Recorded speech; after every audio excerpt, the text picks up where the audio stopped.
vamos a calcular la distancia recorrida por este objeto que sale de forma netamente horizontal de esta mesa. La mesa vamos a suponer que tiene una altura h mayúscula. Ese es el dato que nosotros conocemos de la mesa. Entonces vamos a ponerla aquí con h mayúscula. Entonces este es dato conocido. B sub 0 también lo conozco, pero la distancia es la que me piden calcular. Entonces esto es un movimiento semiparabólico. No es parabólico, es semiparabólico. Estas son las ecuaciones generales. ¿Qué debo hacer yo con estas ecuaciones generales? Pues simplificarlas. Y para simplificarlas, allá las simplifico utilizando un sistema de referencia. ¿Dónde utilizo el sistema de referencia? Entonces, en este caso, lo que yo voy a hacer es colocar un sistema de referencia. Voy a usar aquí de esta flechita. Voy a cambiarla de color. Voy a ponerla con verde. A ver si se alcanza a notar. Y esta de aquí. Y vamos a colocar el eje positivo Y hacia abajo. Y ahí está. Entonces recuerden que las ecuaciones las ligo al sistema de referencia. Entonces, para la posición o la ecuación de la posición en X. Entonces miren que la posición inicial en X es 0. Listo, no lo voy a colocar. ¿Y cuál es el ángulo de salida? Entonces, como este señor sale de manera netamente horizontal, él no tiene un ángulo de salida diferente de 0. El ángulo de salida va a ser 0. Coseno de 0, 1. Entonces aquí va a ser simplemente b sub 0, que sería la velocidad inicial, a lo largo del eje X. Recuerden, él sale netamente horizontal de la mesa. Entonces b sub 0 por t. Y ya tengo la ecuación para la coordenada X. Ahora la ecuación para la coordenada en Y. Posición inicial o coordenada inicial de Y del objeto. La coordenada inicial es Y sub 0 y Y sub 0 vale 0. Porque vamos a asumir que la pelotica sale desde el origen de coordenadas. Ahora, vamos a colocar por acá coseno de 0 es 1, 0 grados, y seno de 0 grados es 0. Entonces este término se cancela.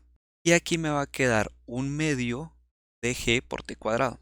Ahora, ¿cuál es el signo de estos dos señores? Recuerden que los signos yo los tengo que verificar de acuerdo al sistema de referencia. Miren que este señor, el b sub 0, recuerden que el b sub 0, esta es la componente en x, pero él proviene de un vector, que sería el vector velocidad inicial.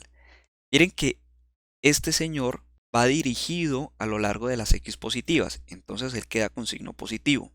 Por otra parte, recuerden que la gravedad, voy a ponerlo por acá, la gravedad siempre va a apuntar en esta dirección, pero de acuerdo a mi sistema de referencia, la gravedad apunta hacia las y positivas.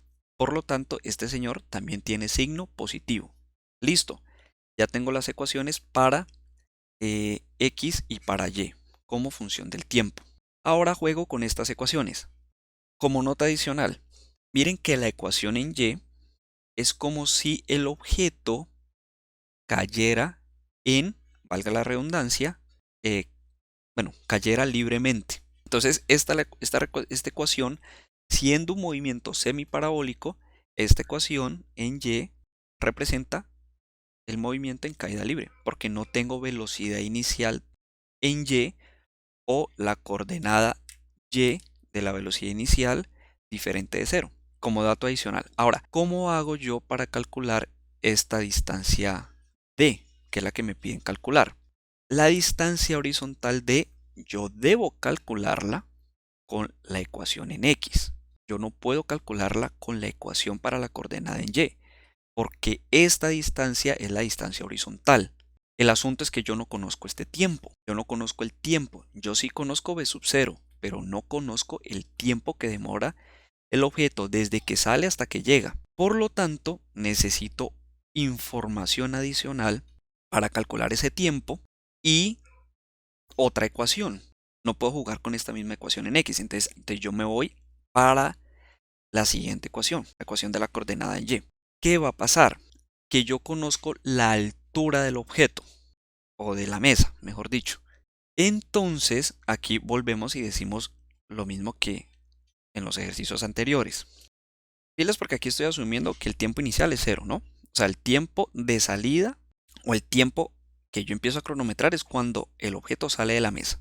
Entonces, cuando el tiempo es el tiempo de caída, es decir, desde que sale de la mesa hasta que llega al suelo, a eso me refiero con tiempo de caída, la coordenada en Y o la coordenada Y, en ese tiempo, ¿cuánto vale?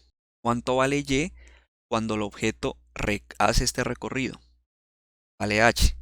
Pero pilas, no es h negativo. No es h negativo porque miren que yo estoy midiendo desde este punto hacia abajo de forma positiva, porque he definido las y positivas hacia abajo. Entonces, aquí está. Entonces, simplemente reemplazo en la ecuación en y. Entonces, yo digo, h es igual a 1/2 de g por el tiempo de caída al cuadrado.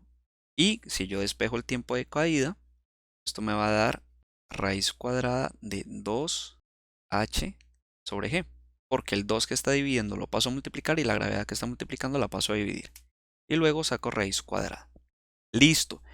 Miren que aquí ya conozco el tiempo que demora el objeto en recorrer qué distancias.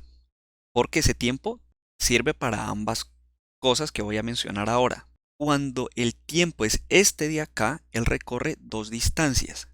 La distancia en y, que es h, y una distancia en x, que ¿cuánto vale?